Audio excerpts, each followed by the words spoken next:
Hello, everyone. My name is Jennifer Nevin, and I am the Marketing Manager at Brooks Publishing, the sponsor of this webinar. Thank you all for joining us for Engaging All Learners, 5 Steps to Creating More Inclusive Classrooms, presented by Dr. Julie Causton, professor in the Inclusive and Special Education program at Syracuse University.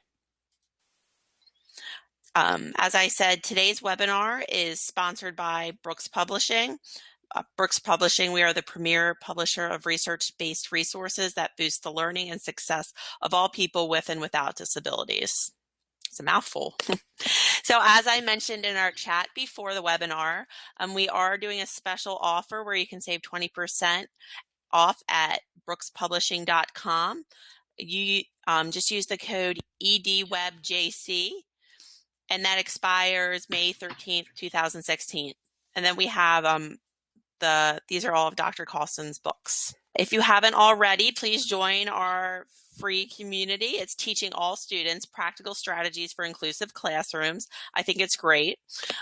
You'll receive the following benefits: invitations to upcoming webinars, webinar recordings and resources, CE quizzes, and online discussions. And there's the link right there. Okay. So to get your CE certificate, if you logged in live with your email address, your certificate will be emailed to you within 24 hours.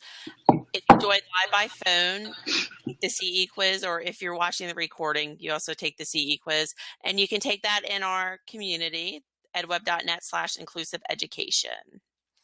Okay, and then I would like to introduce our speaker. We have with us Dr. Julie Causton, and she is an expert in creating and maintaining inclusive schools. She works as an educational consultant to support administrators, teachers, and paraprofessionals in promoting and improving inclusive special education practices. Julie is a professor in the Inclusive Special Education program at Syracuse University, who did very well in the NCAA tournament, I might add, where she teaches courses on inclusion, differentiation, special education law, and collaboration. She has published several books and articles on inclusive education and is a highly sought after speaker.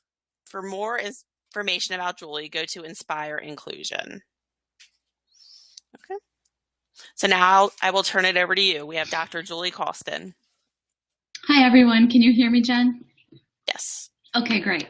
Hi, everyone. I'm so excited to have folks from all over the world joining today for a 1-hour webinar on inclusive education. This is probably a real highlight for me in terms of what's possible around inclusive education. So I'll jump right in. I'll tell you a little bit about myself. So I need you to know that I was a teacher. I've taught elementary, middle, and high school special education, and I've always worked in inclusive settings. That's been a real important feature of my career. I'm an inclusion consultant, and I work with schools, districts, and families all over the country around issues of inclusive education. I am a full-time professor at Syracuse University, and I run the Inclusive Elementary and Special Education program there. You can see my areas of interest listed there. I have a new area of interest that I'm spending a lot of time and energy thinking about, and that's teacher happiness. I'm really doing a lot of work on teacher happiness, student engagement, student motivation, and ultimately student happiness. I spend a majority of my time in inclusive classrooms learning about best practices. So I spend time with teachers, side by side with teachers, paraprofessionals, administrators, helping to create more inclusive schools. My work really centers on collaboration and differentiation around inclusive schooling. When I say differentiation, what I mean is how do we support and teach the range of learners? So the range meaning the academic range, the behavioral range, the social range, the communicative range of learners that we see in any one classroom. So I'll be talking a little more about that. Before we jump in, I want to share some resources for you before we jump into the content. I'm thrilled to tell you about a new website that we have. It's www.inclusiveschooling.com. My colleague Kate McLeod and I have just created this website, and I think it's pretty easy to use, where you can see sort of how to work with us, all the books, articles, things like that. We've just started a blog that we're really excited about, so please take a look. Also, if you go there and want to put your email in, what that allows is we will send you free resources and let you know about upcoming events and things that we're hosting. Now, Jen already mentioned my books on inclusive education. I want to point out a couple things. I've written a paraprofessional book, a principal's book, occupational therapist book, and speech and language pathologist book. Those were the first 4 books I wrote because I wanted every different stakeholder to have a way to really engage with and think about inclusive schooling. The new book that's out, I'm just so excited about. It's called The Educator's Handbook for Inclusive School Practices. And many people are asking questions like, is it for general educators or special educators? And when Chelsea Tracy Bronson and I wrote this book, we wanted it to be for both. So it's for general education teachers and special education teachers, and it's all about how to do this work. Today, I'm only going to be touching on some of the pieces from this book, so if you're wanting more information, that is a great way to get more information. Something else that I can hardly wait to talk about is we've just started a 21-day happiness experience. We've been having pre-registration up until tomorrow when it actually starts. And so if you're interested, there's a live link right there that can take you to this happiness experience. Basically what it is, it's a 21-day online experience. It's designed for inclusive educators to give you tips, strategies, tricks to sort of get to the end of the school year and really boost your happiness and think about how to do this work and brighten children's days and things like this. So it's full of ideas and strategies that I can hardly wait. We've never done anything like it, and the feedback from people who have taken a look at it has been really exciting. Okay, that's all the resources I wanted to be sure to share with you before we jump into the content of today. So we're all here, and I just want to talk a little bit about the approach for today. I want you to take a minute. I don't know where you are in the world, but I want you to center yourself. Just take a deep breath, and I'm going to ask you to really focus on today's content. So take a nice deep breath, calm yourself, relax yourself. I'm certain you did hundreds of things before you settled in for this webinar, and now I want your full attention. I'm going to be talking about a lot of different ideas and strategies, and for some of you, you've been doing inclusive education for years, and I might be talking about something and you'll think, oh yeah, I know that idea, I've seen that, I've tried that. And what I want you to do is make sure that you think about the concept of the knowing doing gap. Sometimes we know things, like for me, for example, I know I should eat lots of vegetables every day. Do I do it? Mostly not. So be thinking all the time about how do we make sure that the concepts that I'm presenting are actually in practice. And some of it will be very new to you. So some of the information should be new and some of it you might already know. Lastly, I just want you to relax and have fun. So we have 50 minutes of me presenting and then 10 minutes are scheduled for Q&A that will be live, and Jen will be helping to moderate that. Okay, so as you know, the title of today is Engage Them All, 5 Steps to Create More Inclusive Classrooms.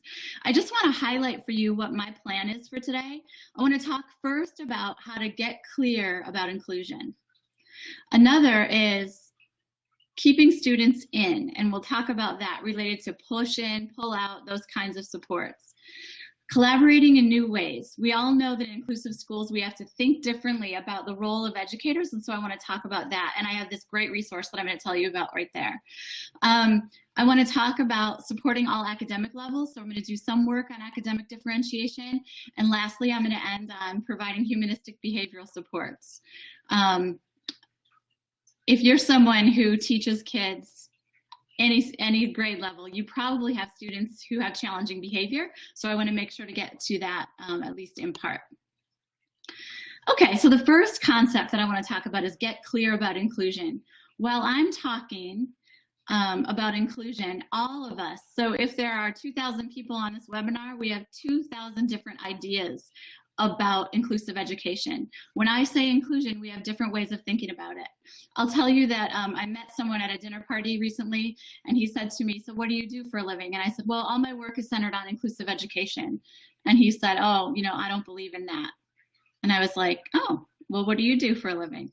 And he said, I'm a chiropractor. And I said, well, I don't believe in that either. So, but then I had a skiing accident, and now I believe in chiropractors. care too, chiropractic care also. My point is, people will say things like, I don't believe in inclusion, or we tried inclusion, or we did inclusion. I just worked with the district that said, we did inclusion 20 years ago, it didn't work, so we haven't gone back to it. So I want to talk about, what do I mean when I say inclusion, so that we have a common understanding. Also, just so you know, in the book, I've got this particular definition written there so you can copy it and use it. I'm going to use, it's Norman Kuntz's work, and if you haven't looked up Norman Kuntz's work, I find it to be really, really useful. At first, it's a principle. So the principle of inclusive education is really valuing diversity within the human community. When inclusive education is fully embraced, we abandon the idea that children have to become normal in order to contribute to the world.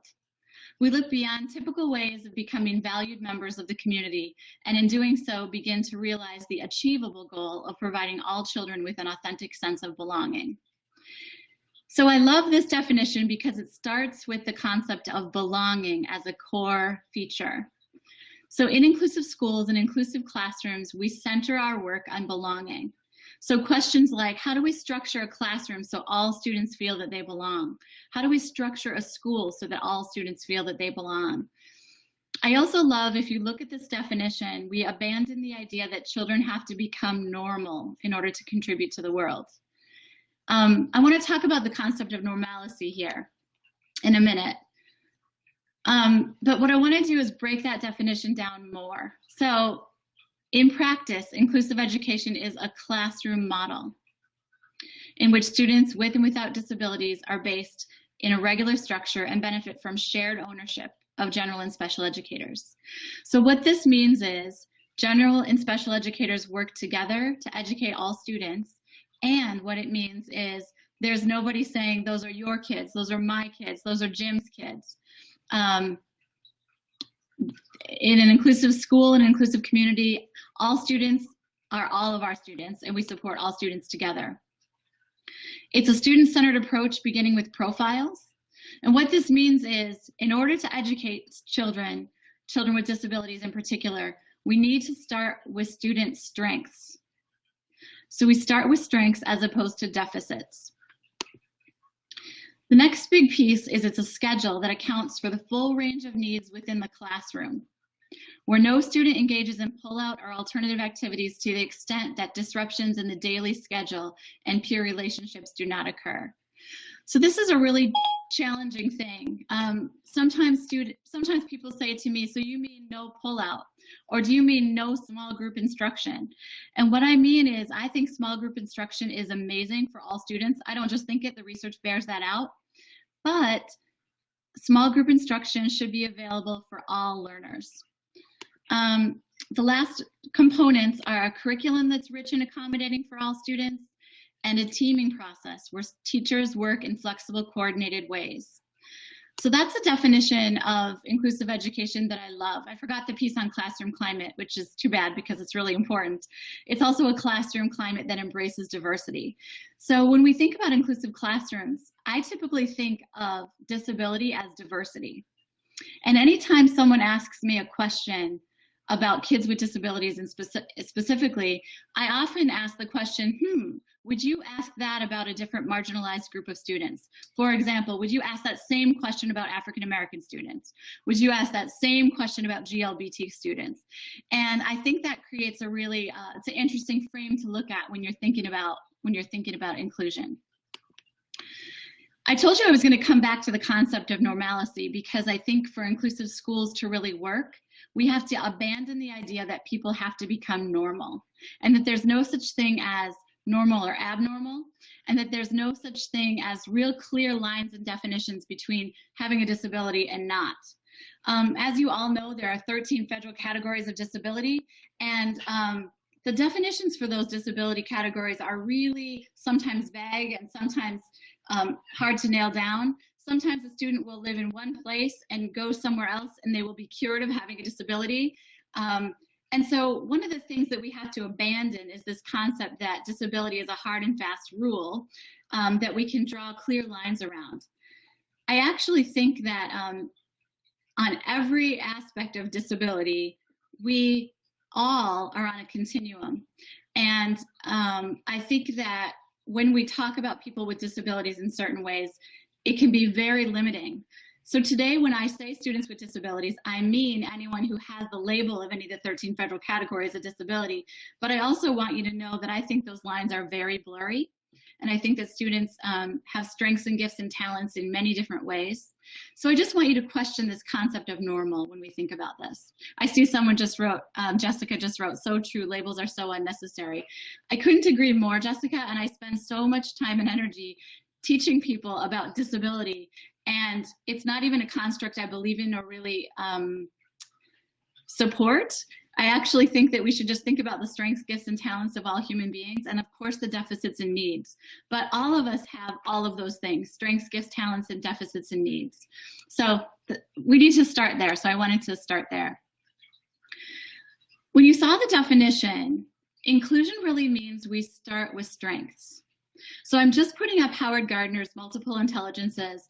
If you have the book or use the book, I actually guide teachers through how to think about intelligence in all sorts of ways. So for example, if a student moves around a lot of people, you know, are quick to label them as having ADHD. And I'm not going to sort of get into whether or not that label is a label that we should talk about, but I am going to get into this. People that move around a lot need a lot of movement. And so in education, if we can build in more movement, students will be more successful. Some students hum and sing and rap and tap all the time. Those students are telling us, I need more music in my instruction. Students who ask why a lot, they are logical mathematical learners. They need real clear sequences and rationales. So one of the things I like to start with is when we think about inclusion, it really means that we start with students' strengths, not their deficits, not their challenges. Many people say to me, you know, I really want to learn how to motivate an unmotivated student. I'm going to say something that I think is sometimes hard to hear at first, and that is I don't think there's such thing as an unmotivated student. I think we fail to motivate students often. And I actually think that students come with natural curiosity, and it's our job to figure it out. And sometimes starting with strengths, like this list right here, is the best way to engage in thinking about inclusive education. This is my son, Sam. This is when he was in second grade, I believe. And as you can see, the title of the slide says, we problem solve when it comes to inclusion. So my son, Sam, is legally blind. And when he was in second grade, he was on the playground and he couldn't find his friends because he sees 2200 whether he has glasses on or not. And so he can tell where people are, but he can't identify the people. Well, he came to me one day after school and he said to me, Mom, I can't find my friends at recess and I'm hanging out, you know, with the paraprofessional.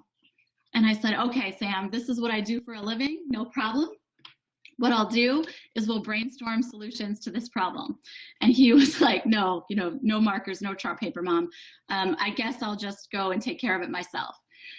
So I was really kind of sad because he decided he'd handle it on his own. I should have been happy that he was being an advocate, but honestly, I wanted him to need me. And he went to school and I got a phone call from his teacher the next day and she called me and said, wait till you hear what Sam did. Sam walked into school and said, Mrs. Procopio, here's what I need. I need to brainstorm with you and problem solve during our morning meeting because I'm having trouble finding my friends at recess. And this teacher, I want you to hear a couple things about her. Her response was, of course. So I want you to hear a couple things about her. Number one, she has a morning meeting problem solving time where literally any student can bring any challenge to the community and they can solve it together. So it's not just students with labels, it's any student that's having a community problem.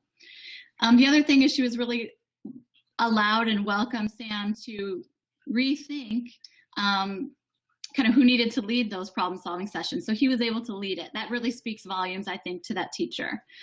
And so what he ended up doing is saying to his classmates something like, you all know about my vision and I struggle to find you guys at the playground. Can anyone share with me ideas? Well, apparently everybody's hand was up. All the students in the classroom had their hands up with ideas. The first idea was We need day glow hats. We need to wear hats that glow in the dark. Because if we all have bright day glow hats, you'll be able to see us. So Mrs. Procopio scribed on the board day glow hats. The next idea was we need glow in the dark pennies, those day glow pennies. Sure, we can wear pennies from gym class. The next thing was we need walkie-talkies. So she writes down walkie-talkies. Now, all of you work with students. In fact, I'm going to ask you this question. What do you think the students voted for? Do you think they voted for pennies? Do you think they voted for hats? Or do you think they voted for walkie-talkies? Yep. Yep. Walkie-talkies. So essentially, this is what happened. I was there probably 2 months later, and I was in the classroom. I was on the playground, and I see Sam, and I think, oh no, like, how is this working? I don't even think this is working. He's by himself. And you know how, as a parent, your heart aches. So all of a sudden, I look to see what happened, and I see him take his walkie-talkie out, and he gets on the walkie-talkie, and he goes, I'm looking for Baden, over and out. And I'm looking, and I don't know what's going to happen. And all of a sudden I hear, Baden's been located. Good, buddy. He's on the slide. And Sam, he knows right where the slide is, so he can go right over and spend time with his friend Baden. And for me, this was this huge aha moment where I went, oh, right. Inclusion is about problem solving. It's about letting kids take the lead. Children know how to do inclusion if adults could get out of the way. They do. I bet you every single person that's watching this webinar has stories like that, or stories about the kind of moments in inclusive settings that give you goosebumps, right? You're just sitting there thinking, or tears, and you're thinking, this is it, right? I learned from Sam and his classmates that, number one, I have a doctorate in special education, and I promise you that I would have made some kind of support that was like,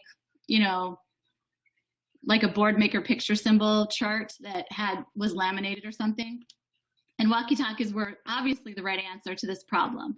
So in inclusive classrooms, we problem solve. So if you're an educator and you're listening today, or you're a parent and you're listening today, I think it's important to ask yourself, do I have a mechanism for students to problem solve? Do I have a way to say to my classmates, hey, to my kids, hey, we can do this together, and there's no problem that we can't handle, and we can solve them together. So I just wanted to make sure that when we get clear on inclusion, we're really clear that it's a process, and it's ongoing, and it involves problem solving and creativity. The second big concept that I want to talk about is keep students in. Often when I go to schools, people say to me, Julie, wait till you see our inclusive school. It's amazing. And I'll say, okay, great. And then as I'm walking through the school, they'll say, do you see that teacher? She's the inclusion teacher. Do you see that classroom? That's the inclusion classroom. Do you see those kids? Those are the inclusion kids. Thank you, Jessica. You're laughing out loud, right? If you have inclusion kids, you don't have inclusion. If you have inclusion teachers, you don't have inclusion. If you have an inclusion room, you don't have inclusion. So it's all about, it's like being pregnant. You are or you're not. It's an inclusive school or it's not. And we create structures that support inclusion in really, really clear ways. So I'm just going to keep, I want to share with you what I did that I'm just going to tell you it was plain evil, and I loved every second of this. So this is my favorite thing that I've ever done in my whole life, and I talk about it every time I present because I cannot stop talking about it. So I was in Milwaukee, Wisconsin, and I was doing this huge live, so not webinar, but I was live in person. And it was in a Sheraton ballroom with 1,000 people. So picture that, like all the circle tables of people. And everyone came in and they were there to learn about how to differentiate. And they were mostly general education teachers. So what I did was evil, and just wait till you hear what I did. So I started to present. I was about an hour and a half into the presentation, and all of a sudden, this is what I said to them. I said, well, some of you kind of struggle with differentiation, which is okay. Don't worry about it. But if you're someone who struggles, you'll know that because I've put a red dot under your chair. Now let me back up to tell you that everybody, as they sat at a name tent And then there were these huge tents so they could find their schools and their names. So basically, I knew where they were seated. But I had randomly placed 12 red dot stickers under people's chairs. So I told them, it's okay if you struggle with differentiation, but if you're one of the 12 people who struggles here, it's no problem. But all I want you to do is stand and go to the back of the room, because we're going to do a little bit of kind of differentiation 101 work with you, because we want to get you prepared for the afternoon when we do that hardcore differentiation, okay? Just jot for me how you would feel if you were in the room that day. So I just want to get a couple of people's feelings, like if you were at a professional development session and the instructor said to look under your chair to see if there's a dot sticker, and if there was a dot under your chair, how would you feel? Embarrassed, mortified, anxious, confused, nervous, awkward, mortified, sad, incompetent? Yeah, beautiful. Singled out, nervous, anxious. Okay, good. Sad. So here's what I did. I basically said, go ahead and stand, go to the back of the room. And if you have one of those dots. And I had prepared some activities for people. So they had to do some remedial work. So they had to get prepared. I gave them things like what are interest centers, tiered grouping, real important things that people had to know and understand. But I also did a word search with keywords and differentiation. I did, I think you probably are sensing my sense of humor. I did sort of a fill in the blank worksheet with keywords and a word bank around differentiation. So they had to work on those things. But let me tell you what happened when I asked people to stand. I told them to stand and go to the back of the room. And as they walked to the back of the room, only 11 people stood up. Does anyone remember how many stickers I had put under people's chairs? Yep, 12. So there were 12 stickers, 11 people stand, and all of a sudden I'm looking around the room and I'm like, oh man, I counted the people and I said, okay, wait. If you're one of the 12, I want you to go to the back of the room and work on that remedial stuff. But here's the thing, you're gonna miss the film including Samuel. And if you miss the film including Samuel, don't worry, because I will act it out for you at lunch. And I'm a great actress, so it's gonna be amazing. Then I look around and I think, oh, I wish I remembered where that other dot was. And then it's like divine intervention. All of a sudden I realized that this person who's sitting in this chair actually has a red dot. So I have a microphone, like a Phil Donahue microphone. So I walk over to her and I say, ma'am, there's a dot under your chair. And I go like this. And she goes, no, there's not. And I said, yeah, there's a dot under your chair. And she goes real loud. She goes, no, there's not. So I looked under her chair, I found it, I said, here it is, and I gave it to her, and I sent her to the back of the room. What happened was stunning. She stood up, walked to the back of the room, and had what I'm going to call an adult tantrum. She knocked people's beverages over on the way to the back of the room, and she gets to the back of the room. Then in the back of the room, I've got a teaching assistant who works with me. His name is Tom. He's delightful. And he's working with them on the packets. I told him to have them really memorize those phrases in differentiation before they return.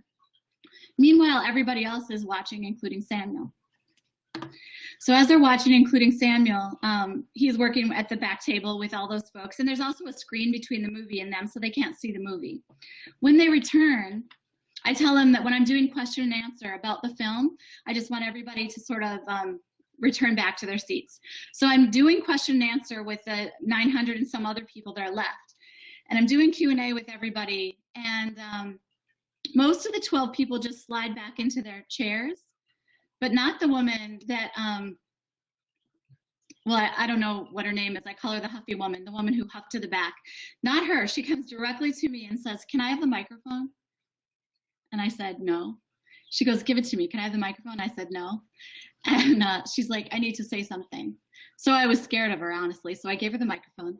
And she said, are you going to pay for my therapy? And I said, therapy? What therapy? No. I said, I gave you extra remedial support. I gave you help. I gave you a little, extra support for the afternoon. It's really what people desire. And she said to me, do you have any idea what it feels like to stand and leave the room because of a perceived deficit? And I said, whoa, that's huge. Do you have any idea what it feels like to stand and leave the room because of a perceived deficit? She said, I was mortified. And I wanted to watch that film. I'd heard all about it. If you haven't watched Including Samuel, put that on a to-do list. That's something you need to do ASAP. It's a film by Dan Habib. Anyway, so I tell everybody, I have to tell everybody that none of it was real. So those 12 dots didn't mean anything. They were random, that those people were not better or worse at differentiation. And then I had to open up the conversation and ask the question. I had to open up the conversation and ask the question, how did it feel? And hands were up everywhere. There was a brand new teacher. I could tell she was new because she had Apple earrings on. And so she basically said, I was one of the 12 that went to the back. And I kept thinking, how did you get my administrator's number? Because I'm not very good at differentiation. And she said, by the time I was done sitting back there, I thought, yeah, I probably am worse than all other students at differentiation. So that for me was huge because I realized I created a learner who doubted herself. I created a behavioral issue in the Huffy woman, right? I wonder if any of you have ever seen that. Have you ever seen a student who's getting pulled? Someone commented on the Apple earrings. I'm glad you're paying attention. Anyway, have you ever seen a student who gets pulled out and has challenging behavior? Have you ever seen a student who gets pulled out and they're sad because they're missing instruction? I was just in a classroom recently, and this about broke my heart. Probably the saddest I've ever been in schools was a day recently where I was walking down a hall with some kids who were in speech and language, and I come back in the room, and the kid that I just happened to be standing next to says, "What did you do in science?" And she says, another student says, "Oh, we just erupted the volcanoes." And the student that I was with started to bawl. And I realized, there are different ways to do this. What we don't need to do is take our students who need the least amount of disruption and give them the most amount of disruption. So I want to talk a little bit more about what does it mean to not pull students out. So I hope you agree that was an evil thing that I did. I mean that in the best way, though. It was such a great way to point out what does it look like and feel like for students when they're pulled in and out of classrooms. This is a school that I want to show you. This is a real, okay, so what I mean by real is, this is a drawing, obviously, of a computer drawing of a classroom. And the circles represent students. And they represent students, and I put their race on there for a really important reason. And in this particular classroom, all we did is we drew the classroom and we drew all the services on the top. So special ed services, speech and language, occupational therapy, physical therapy, reading, ESL services. You see them on the top. The arrows, I'm going to ask the question, what do you think the arrows represent? So I'm just asking the question if anyone wants to answer. What do you think the arrows mean? Yep. How many times they're pulled out? Pull out, pull out, pull out. That's right on. So that's exactly it. So if there's an arrow, it means that student goes to those services, because this is kind of an old-fashioned remove and remediate way of looking at how to support all kids.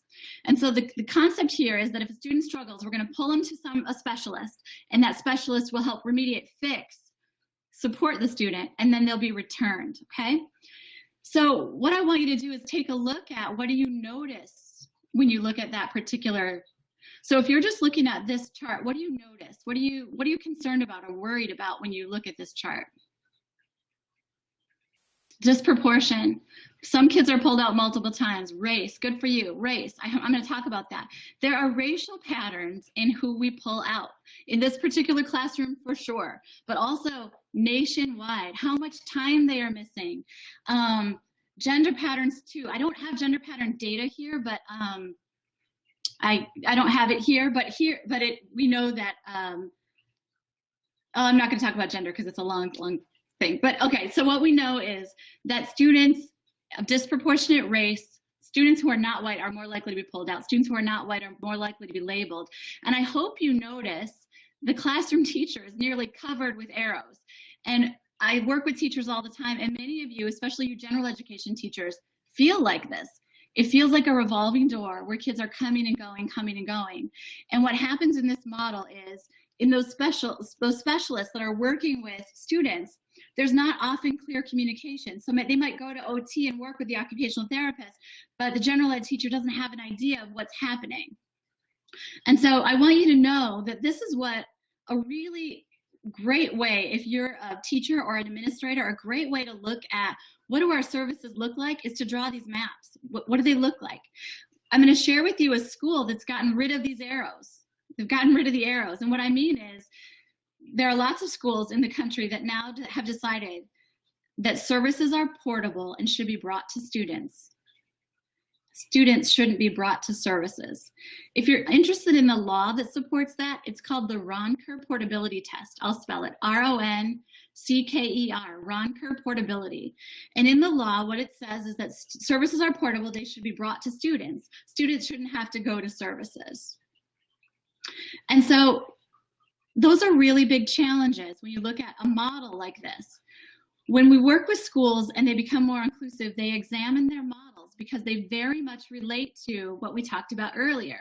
So if you're a student who's pulled out 4 times, like this little guy, he's pulled out 4 times a day, what does that do to his sense of belonging? What does that do to his sense of connection to his classmates? What does that do to his academic performance? And we know from research the answers to this. The more students are pulled, the less well they do in general education.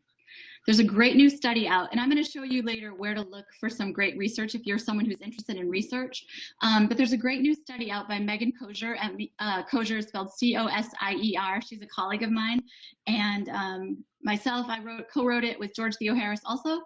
And what we did is we just studied hundreds of thousands of children across the country, and we found the #1 predictor of how well students do in general ed settings is how much access they have to general education settings, regardless of disability label. So that is pretty mind-blowing for lots of people, but actually in the findings, the more significant students' disabilities were, the more, hold on, someone's at my house. Hello? Hi, honey, I'm on a webinar. Do you want to say hi? Yeah, come quick. This is my son who I already told the story about. Yeah, really quick. You want to say hi? Hi. Here, look right there.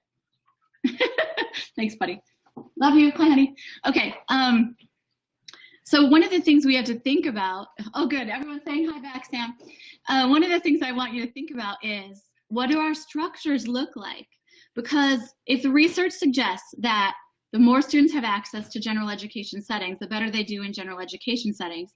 And the more significant their disability, the more likely they are to do better in general education settings. Then we have a lot of work to do when we think about real, true inclusion. I want to tell you about this little guy. This is Derek. This is what his IEP said in 4th grade. I'm just going to let you read it for a second.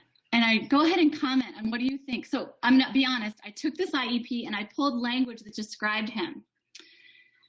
And I pulled positive and negative language, and this is what I got. Yeah, it's negative. So truancy issues, low self-esteem, outbreaks, often crying, easy to anger, is a runner, throws desks, unmotivated, okay? This is Derek in 4th grade, and I'm gonna come back to him, and I want you to remember him because I'm gonna finish this piece with that. He is at this particular school, Front Elementary School. It's a K-5 school. These are their racial demographics. 12 languages are spoken here. 50% free and reduced lunch. 14% of students. That's just percentage of kids with disability labels, so special education students. And all categories are in their home school. So that's Derek. That's the demographics of the school. And I'm going to show you a picture because it really matters. If you look at the red parts, what they are is general education settings. So you can picture on the bottom left, that's a kindergarten classroom, kindergarten K1, et cetera, all the way up, and it's a K5 building. And as you notice the blue circles, those are special education teachers. And we've got a self-contained teacher in the bottom, and that's a classroom for kids with significant disabilities. The resource teachers, they pull kids. As you can see the arrows, they're pulling kids from those classrooms. And then there's this one inclusion class. It's 20 students without disabilities and 8 students with disabilities educated together in that room. The reason that little classroom exists is because there was a special education teacher who really wanted to try inclusive education, and so they did it. This is the before picture. And I want to show you what happened. They took that definition of, I'm really hot, so sorry, I'm taking off my sweater. They took that definition of inclusion that we looked at the beginning, that Norman Kuntz's definition, and what they did is they asked the question, if we created an inclusive school, what would we do differently? And the teachers themselves decided to do this. They took, I'm going to go back to show you. There's 1, 2, 3, 4, 5 special ed teachers at this school. And I know you're about to say, wait, we don't have 5 special ed teachers. True. Some of you have 1 special ed teacher. Some of you have 2 or a half. Some of you have 7 or 18 or 24. And it totally depends. And it totally depends on the number of students with disabilities you have. So I'm just going to show what they did. They took this same model, same special ed teachers, and they did that. So now what this looks like is every place that there's a circle now, that's a special education teacher, and they're co-teaching between 2 or 3 rooms.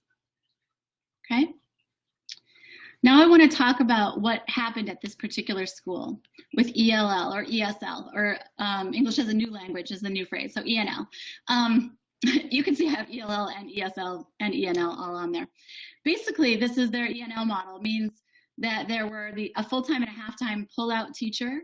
And what they did is they decided to cluster students in new ways. And now they co-taught in classrooms. And I'm excited to show you about the results. Take a minute to look at this data. There's a before column and there's an after column. The after is 3 years later. Percentage of kids tested, this is our statewide reading test data. Percentage of kids tested, they went from 70% to 98% tested. They went from students who are proficient or advanced, they went from 50% proficient or advanced to 86% proficient or advanced. Look at African American students, and I want you to think back to those racial patterns. They went from 33% proficient or advanced to 78%. Asian students went from 47 to 100% proficient or advanced. Hispanic students from 18 to 100% proficient or advanced. Special education students from 13 to 60, which isn't good enough in my opinion, but it's a huge change. Look at ELL students, 17 to 100% proficient or advanced. I'm going to be honest with you. I came into this work because I think inclusive education is right for human beings. I think it's a civil right. I think it is a philosophical, moral, important decision to make so that all human beings can be community members. And more often than not, lately, I'm asked to come and work in schools because people are figuring out that it actually raises achievement. And to me, it doesn't really matter the rationale. As long as we can get all children access to general education content, curriculum, and peers, I'm really, really happy. In case you wonder, that was just reading data. In case you wonder, language arts, math, science, social studies, look at the change. So language arts from 40 to 72% proficient or advanced. Math from 42 to 75% proficient or advanced. If you want to read more about this particular school, if you remember my website, www.inclusiveschooling.com, if you go to articles, I've got a lot of different articles that you can read that several of them are about this particular school and many other schools like it. But I want to go back to Derek for a minute. Everybody remembers Derek? You remember what was written on his IEP? Okay, when the school went from segregated to inclusive, I happened to be in that school on the first day of school.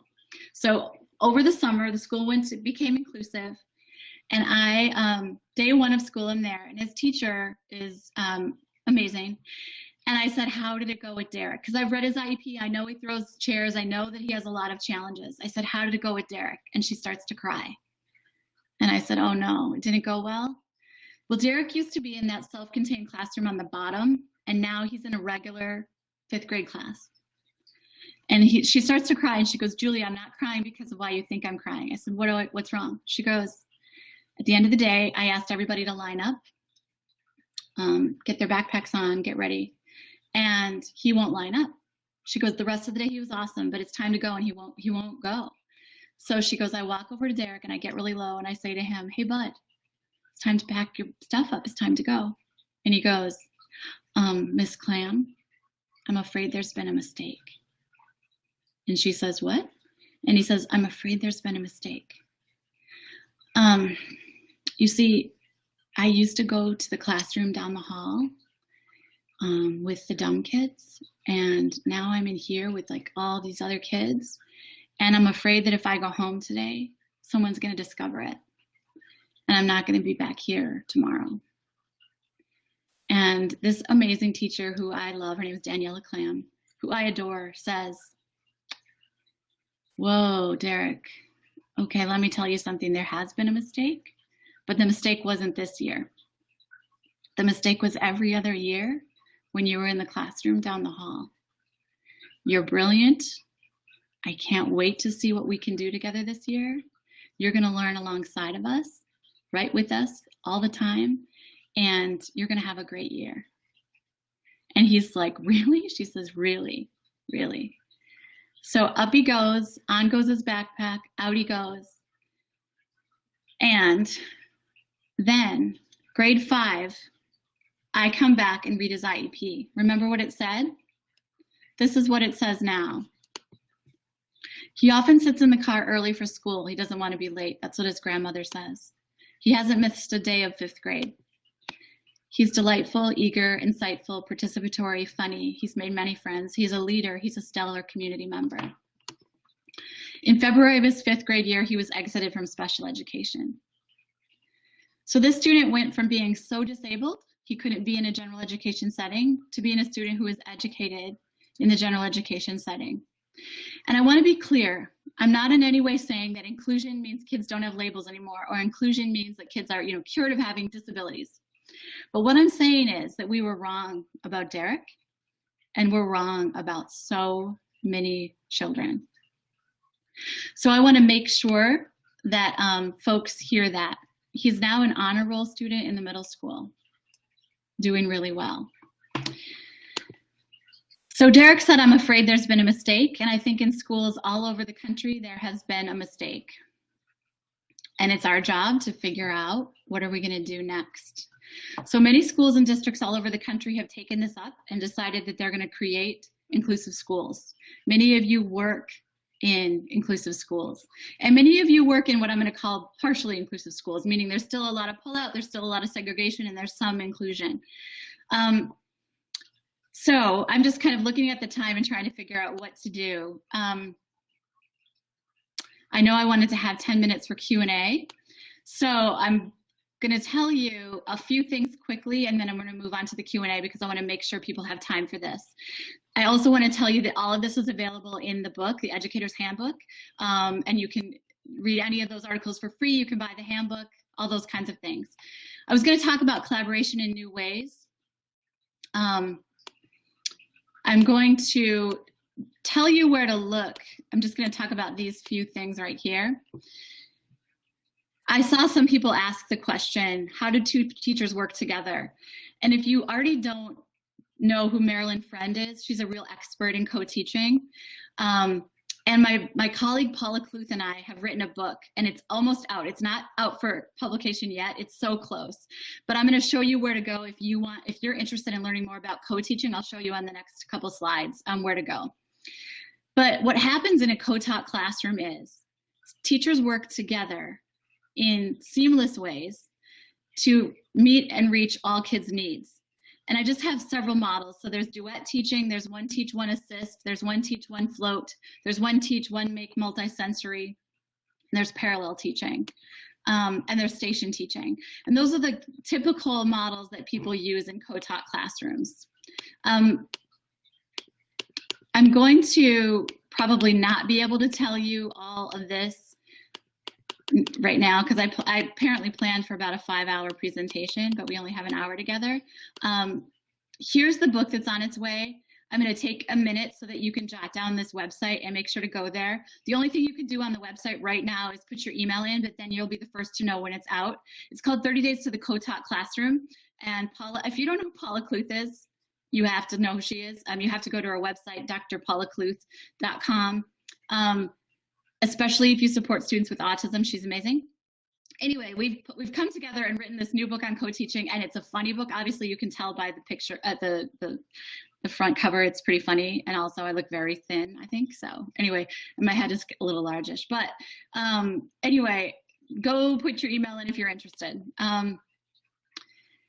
I'm not going to be able to get too much to this today, but concept 4 is support all academic levels. I'm going to talk about a few things.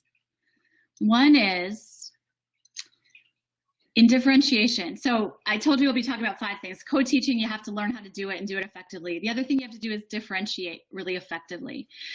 So a lot of people think, well, if I give kids access to the general education classroom, aren't they going to fail? What if they're not keeping up? What if they can't read, right?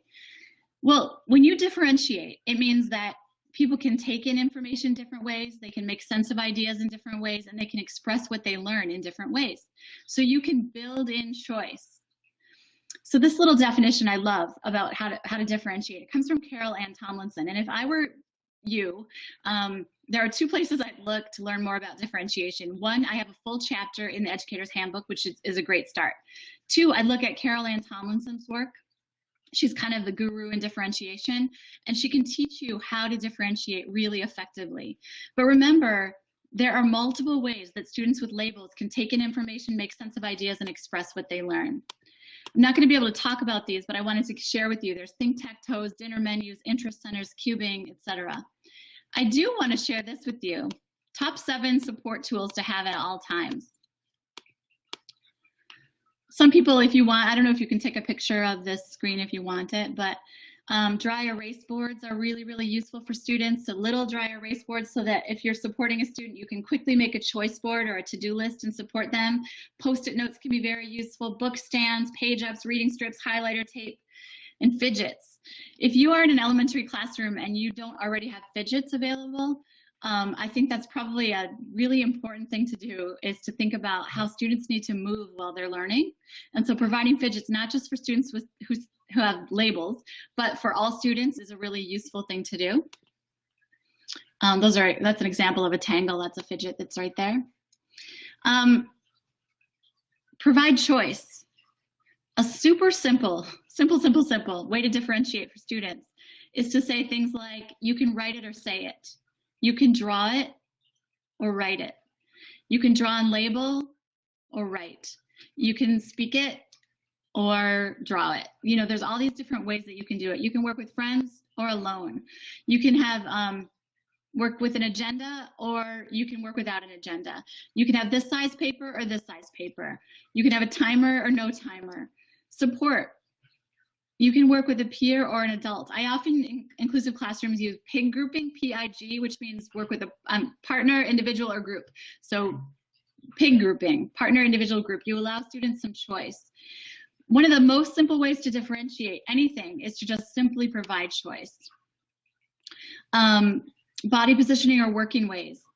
When I taught 4th grade, I had a working ways menu, and all it was a list of ways that students could work. So whenever there was independent work time, they could sit at the back table, they could lay down on the floor with a clipboard, they could sit at the beanbag chairs. There were all these options about how students could engage. I'm going to share different ways to give. So music stands. I had music stands in the classroom for students who needed to stand. So anytime anyone needed to stand, they could stand at a music stand to read. What I didn't do is say, Jamie struggles to sit, so Jamie must stand at the music stand. Instead, I had 4 music stands. I ended up having 7. And I said, any student who wants to stand when they learn can. The other thing that I love is, Charmaine just said, I see Wilson and Bronwyn. That was a picture of some friends of ours. Yes. So working ways menu. So there's music stands, which are awesome. Take any piece of paper and you can tape it to the wall. And now you can write graffiti style, and a student can stand to write graffiti style. Michelangelo style. My students created this, and that was simply, they basically taped meaning with like tape, like Scotch tape. They taped worksheets underneath their desks and worked upside down. For students who needed a lot of bodily kinesthetic movement, that was really useful. Clipboards, and some people are thinking, oh, you must be talking K-5. Nope. In my college classrooms right now, I have working ways menus. Human beings like to work in all kinds of ways.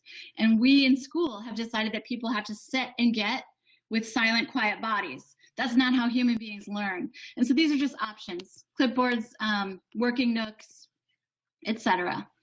Okay, I promised 10 minutes. I want to keep talking. I have a lot more to say. I'm going to just click through.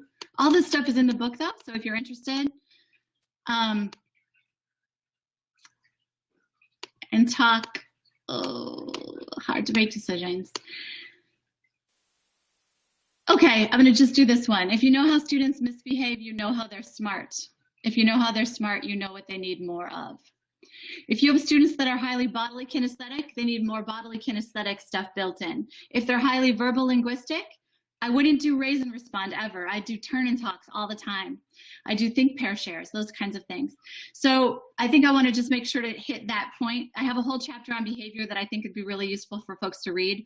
I also just wrote an article called Beyond Treats and Timeouts. And if you Googled my name or looked in the articles, also look under behavior. I've got a lot of really cool articles that you can just print and read right now. So this is just a quick review. Boy, I wish I had about 5 hours with you. But get clear on inclusion. Make sure you know what you're doing, why you're doing it. Keep students in. Can't say that enough. Collaborate in new ways. Think about all academic levels and differentiation. If you're new to inclusion, I would spend my time and energy bolstering my knowledge of differentiation. And then provide humanistic behavioral supports. I didn't spend much time on this, but one of the things we do in schools too often is we really look at the student as having the deficit. And what I ask people to do is look at the classroom and look at the opportunities the student has to have fun and engage in new ways and be motivated. And it's a shift for sure, but what I find is we can usually create the environment where students can behave in very positive ways. So that's what humanistic behavioral supports are, and I welcome you to go read anything that I've written about behavior because it's a pretty different way to think about behavior. My last piece I have before we open up for questions is this is the website, inclusiveschooling.com. Put your email in and I'll send you cool stuff. Kate McLeod and I work together on this website and we'll be sending all sorts of things for folks. Free books and articles there. Lastly, don't forget that 21 days to happier and more engaged learners. This is a little bit about inclusion and a whole lot about creating welcoming, happy spaces for all learners and teachers. So if that's something you're interested in, check it out. It's $21 for 21 days. You can gift it to teachers. Anyway, I'm so excited about it. But now I promise to open it up for questions. Hi, I'm back. Okay, for everyone asking, again, what a great webinar. I'm still trying to process everything, as I'm sure you are. All of these slides will be available in our EdWeb community. We will post EdWeb, my friends at EdWeb will post it. Thank you very much. And that's where you'll be able to find it. I also have posted some resources from the Brooks Publishing blog that Dr. Causton has contributed to. So we will make those also available in the EdWeb page. So I have a few questions that I'm going to ask. Oh, now they're pouring in, it seems like. Okay, so I'm going to start off. Sorry, Dr. Causton. That's okay. Okay, so are differentiated and inclusive instruction compatible? They're completely compatible. So inclusive education is a larger concept and differentiation is what makes it happen. So what you do is you think about the range of learners in every room and you plan for all learners to be successful together. It also involves co-teaching. So now special and general ed teachers have to work together to do this well, but it no longer means we remove and remediate. Instead, we think about how all learners can be together and we differentiate instruction. There's no way in 1 hour webinar I could explain enough about differentiation to make it really clear, but I will tell you if you're a general ed teacher and you are struggling with how to do this, I spend my time and energy thinking about differentiation. Okay, great. So then another question we have is, do different districts classify inclusive classrooms according to their standards? I plan on teaching an ESL bilingual classroom, which I imagine it would include students with IEPs. Would that be inclusive? I'm sorry, with IEPs. Yikes, this has been a long day. Yeah, so inclusive. It depends. I mean, so my definition of inclusion is pretty I have a real strong belief about what makes an inclusive classroom. One of the things is that students are in there in natural proportions. It means that if 12% of your population are kids with labels, then no more than 12% would be in any one classroom. So I guess the question is it inclusive if you're working with students that are English language learners? And the reason I included the ENL population even in my presentation is absolutely, we've got to think about the range of learners, every kind of learner that comes to our rooms. How do we make sure that all students can be educated together? Okay, great. And I do know what an IEP is. I did go to school for education. I promise that. It's okay. Okay, and then here's a good one. I am a para educator. How do we fit into an inclusive classroom? Beautiful. I'm so glad you're here. Number one, paraeducators are so important. How you fit in an inclusive classroom is like art. And what I mean by that is you often are similar in the role of a special ed teacher. Sometimes you're doing small group instruction. Sometimes you're doing a center. Sometimes you're carrying out instruction. Sometimes you're supporting students. But it's all very seamless.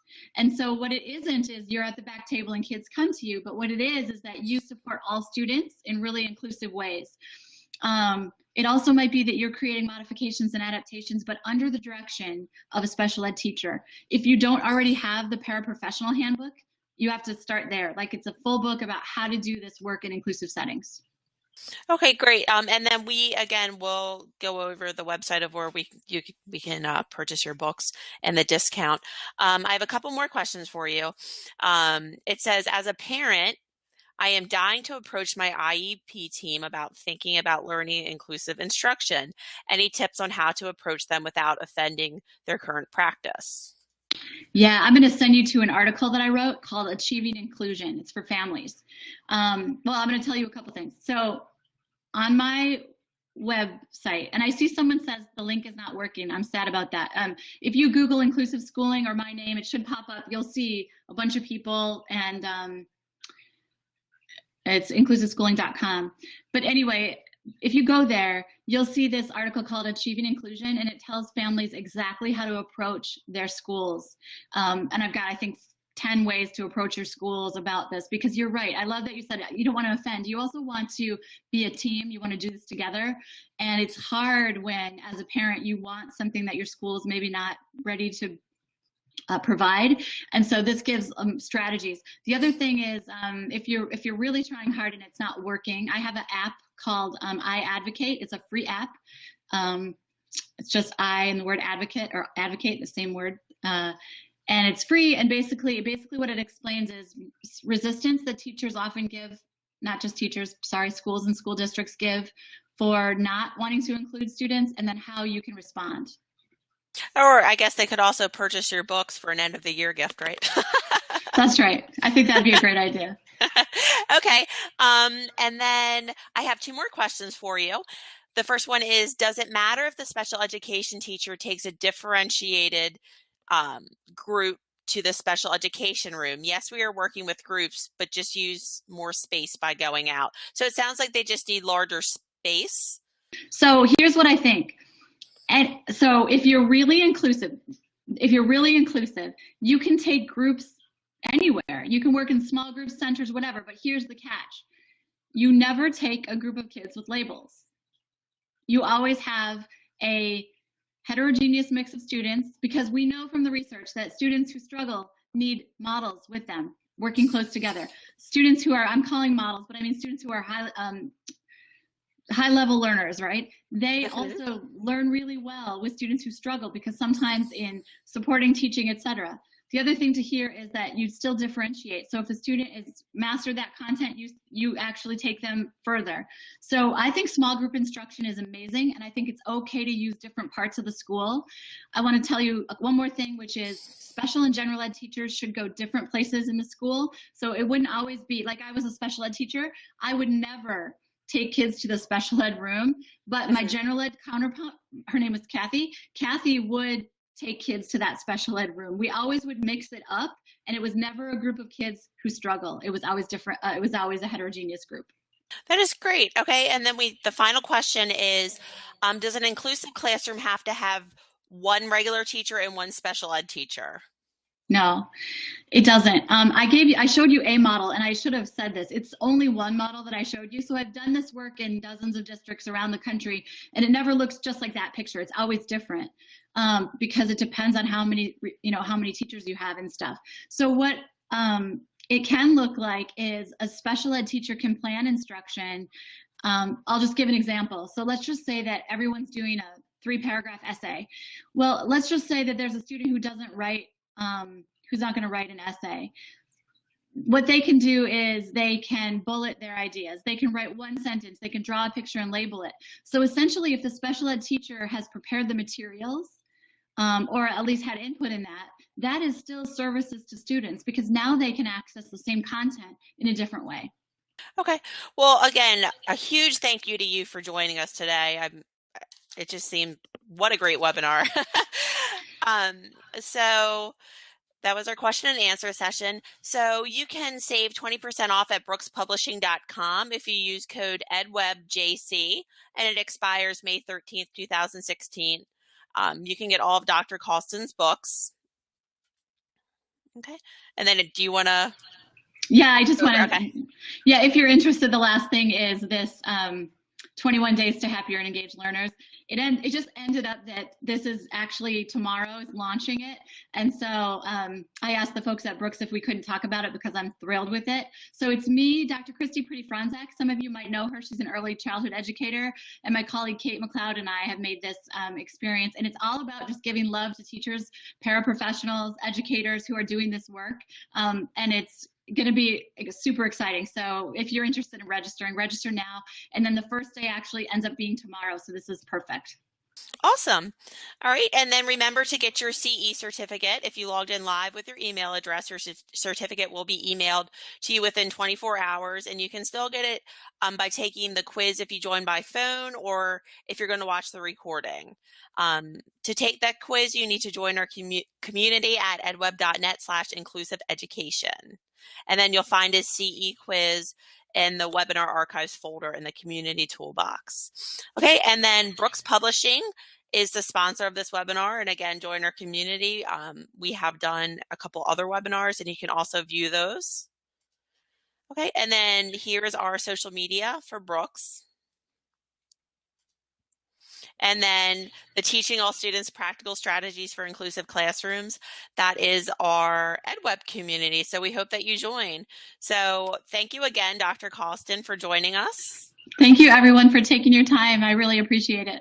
And again, this webinar will be available on our community, and we will also be posting some other resources, because Dr. Causton has done a lot of blog posts with us, and we have a lot of like infographics and things like that.